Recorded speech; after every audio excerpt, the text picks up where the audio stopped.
Hello বন্ধুরা, আমি শম্পা। আমার এই ছোট্ট চ্যানেলে তোমাদের সবাইকে জানাই অনেক অনেক শুভেচ্ছা আর ভালোবাসা। বাড়িতে ছোট বাচ্চা থাকা মানেই কিন্তু সুযোগের সন্ধান করতে হয়। একদম সব সময় যেই সুযোগ পাবো অমনি ঝটফট করে কাজগুলো সেরে নেব। Good morning. একদম কাজে লেগে পড়েছি। মিমিকে স্কুলে দিয়ে এলাম। আর জানো তো, মিমিকে স্কুলে দিয়ে আসার পর এই সময় একদম রিত ঘুমের জন্য অস্থির হয়ে যায়। রিতকে ঘুম পাড়িয়ে দিয়ে এই যে সবজি কাটতে বসে পড়লাম। আর কাল যে তোমাদের সাথে শেয়ার করেছিলাম আমার প্রতিদিনকার কাজের রুটিনটা, তার থেকে কিন্তু আজ সকালে আরো বেশি কাজ ছিল, জানো তো।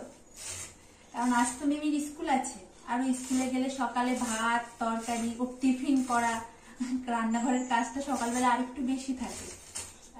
কাল পালং শাক আর লাল শাক দুটোই এনেছিল। অসময়ের পালং শাক, ওই জন্য ওটা আগে খেয়েছি।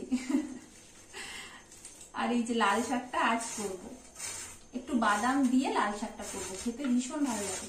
আর জানো তো, আমার মার সব থেকে প্রিয় শাক এটা, লাল শাক। আমি তো সব সবজি কেটে গুছিয়ে নিলাম, তবে রিদ এখনো ঘুমিয়ে আছে, তাই একটু চালটা ধুয়েও এগিয়ে রাখছি। মানে সুযোগে কাজ যতটা এগিয়ে রাখা যায়। আর এই যে চাল ধোয়া জল গাছের গোড়াতে দিলে নাকি গাছ বেশ তাড়াতাড়ি বড় হয়, তাই প্রতিদিন চাল ধোয়া জলটা আমি ওই গাছ দুটোতে দিই। আর এই দেখো, এই চাদরখানা পাল্টাতে পাল্টাতেই তিনি উঠে পড়লেন। ব্যাস, ঘুম হয়ে গেল। হ্যাঁ, এত অল্প সময় ঘুমাই না। তারপর ওকে সাথে নিয়েই বাকি কাজগুলো সারলাম।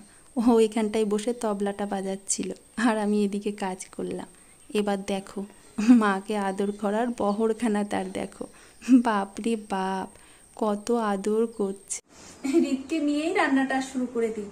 আর দেরি করে লাভ নেই, রান্না করতেই হবে। আর রিতবাবুকে নিয়েই করতে হবে, তাই তো। ওর সাথে খেলতে খেলতে রান্নাটা সেরে নেবো। আর তুমি কি করবে? তুমি খেলা করবে তো? মামার সাথে খেলা করবে তো? তুমি খেলা করবে তো? আচ্ছা, ঠিক আছে ঠিক আছে। ওকে এখানটায় নিজেই বসিয়ে দিই খেলনা নিয়ে, খেলতে থাকুক আর আমি রান্নাটা শুরু করি। চলো। কাল রাতে না টক দই পেতেছিলাম, চলো দেখি কেমন হলো।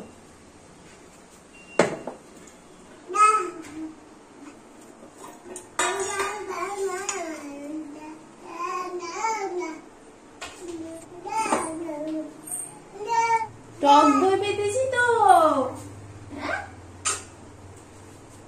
ভালোই হয়েছে।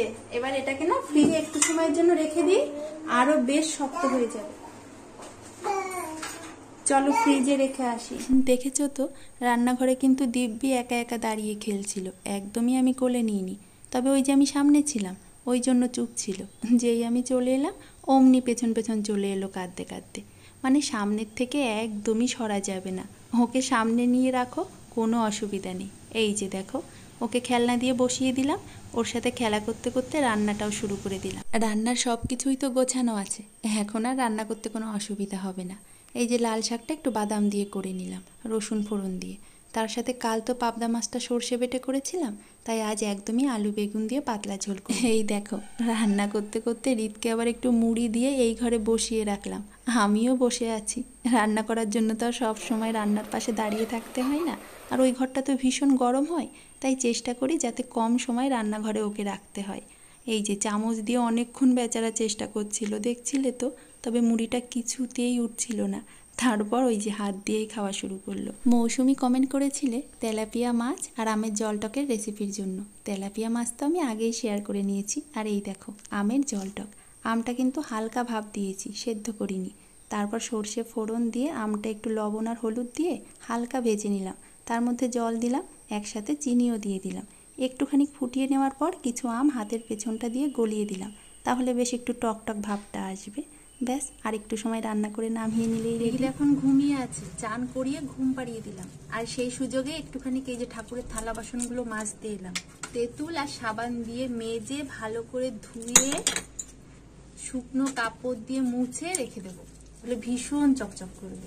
কটা জামা কাপড়ও আছে অল্প, যদি এগুলো মাজতে মাজতে রিত না উঠে পড়ে তাহলে জামা কাপড়গুলোও ধুয়ে নেব, তবে উঠেই পড়বে। এত সময় ঘুমাবে না। আমি ঝটপট এগুলোকে ধুয়ে নিই, জলের কাজ করছি তো, ফোনে যদি জলটা লেগে যায় না, ব্যাস ভিডিও করা শেষ। ধোয়াও হয়ে গেছে, তবে উঠে পড়েছে, এগুলো এখনো মুছে পারিনি। সাথে নিয়ে বাকি কাজটুকু শেষ করি। জামা কাপড়টা আজ ধোবো না, এমনিতে খুবই অল্প আছে, কাল সকালে একবারেই ধুই। ভিডিওটা আজ এখানেই শেষ করলাম, আর আবারও ফিরে আসবো আরো একটা নতুন ভিডিও নিয়ে। সবাই ভালো থেকো আর অবশ্যই অনেক অনেক আনন্দে থেকো। টাটা, টাটা দাও। বলো, ও এখন অনেক খেলনা পেয়েছে, একদম টাটা বলবে না। আর এগুলো ধরবে না, এগুলো না, এগুলো না, আমিই বলে দিলাম টাটা।